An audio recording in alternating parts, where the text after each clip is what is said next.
Estamos de volta. Hoje nós vamos falar de uma forma mais detalhada sobre as zonas de transição, como é que elas se comportam e para que elas servem. E principalmente a forma que você vai ter de criar um jogo mais assertivo utilizando as zonas de transição. Tá ok? Sobe a vinheta.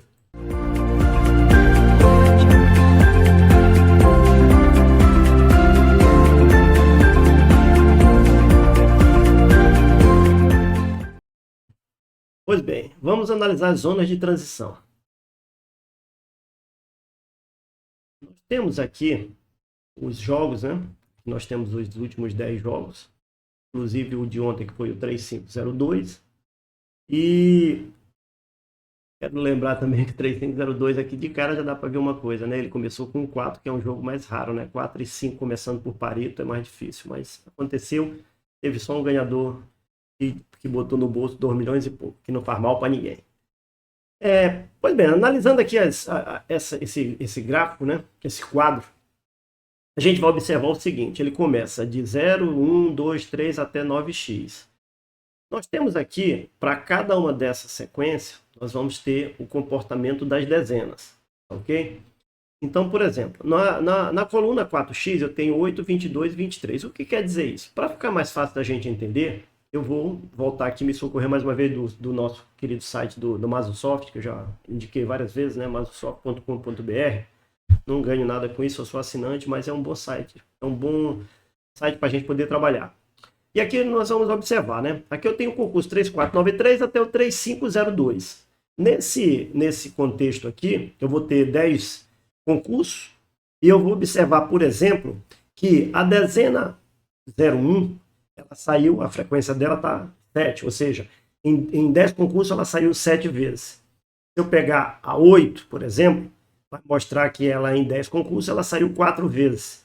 E assim eu vou ter nessa posição aqui de frequência exatamente quantas vezes ela saiu nos últimos 10 concursos.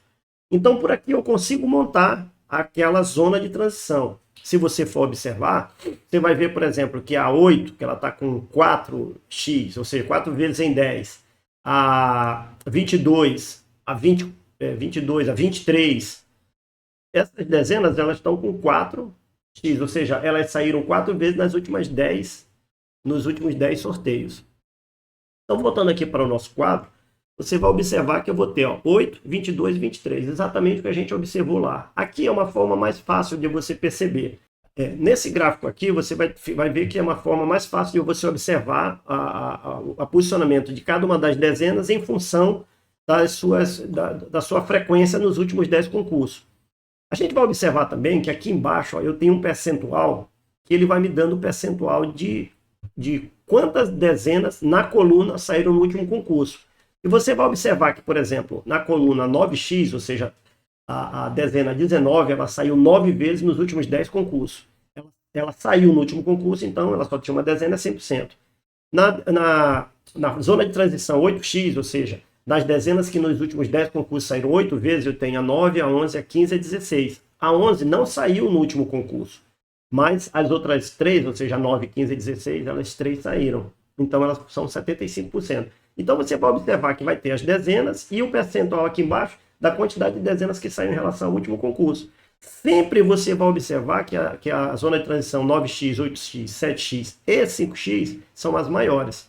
E a partir da 4, 3, 2, 1, elas saem bem menos. Então, a gente, com essas informações, para eu fazer um jogo mais assertivo, eu venho completando meu jogo com a 9, 8 e 7 e faço pulo a 6x, que ela é mais baixa, ó, ela só tem, por exemplo, nesse último concurso 50%. Eu pulo a zona de transição 6x e completo com a 5x. Com isso eu vou ter um jogo bem mais assertivo. Então é melhor eu começar, por exemplo, com... Aqui eu tenho 9 dezenas, ó, eu já tenho 9 dezenas, que muito provavelmente dessas 9 dezenas no concurso de hoje deve sair de 7 a 8 dessas 9 dezenas. No mínimo vai sair 6 dezenas. Então eu venho com essas 9 dezenas e completo com essas outras aqui, da 5x. Com isso eu tenho um jogo bem assertivo. Se você fizer só essa montagem aqui, com certeza você vai conseguir fazer um jogo hoje de pelo menos 11 dezenas vão ser sorteadas. Tá certo? Então esse aqui é a lógica que a gente trabalha com a zona de transição. É determinar nos últimos 10 concursos quais foram as dezenas que saíram E em cada uma dessas zonas de transição, ou seja, cada uma dessas colunas, colocar quais foram que saíram 7 vezes, quais foram que saíram 8 vezes, quais foram que saíram 9 vezes. E a partir daí você monta o seu jogo de uma forma mais assertiva, usando 9x, 8x, 7x e completando com 5x. Esse é um método muito bom de fazer um fechamento, tá certo? Pessoal, mais uma vez eu venho pedir para vocês, né, eu sempre faço isso, eu sempre peço que vocês deem uma força no nosso canal, tá certo? Deixem um like, se você estiver gostando. Por favor, se inscrevam, né? Nosso crescimento orgânico é importante, tá certo? Eu espero que eu tenha ajudado. Hoje nós falamos sobre zona de transição. Até a próxima. Um abraço a todos.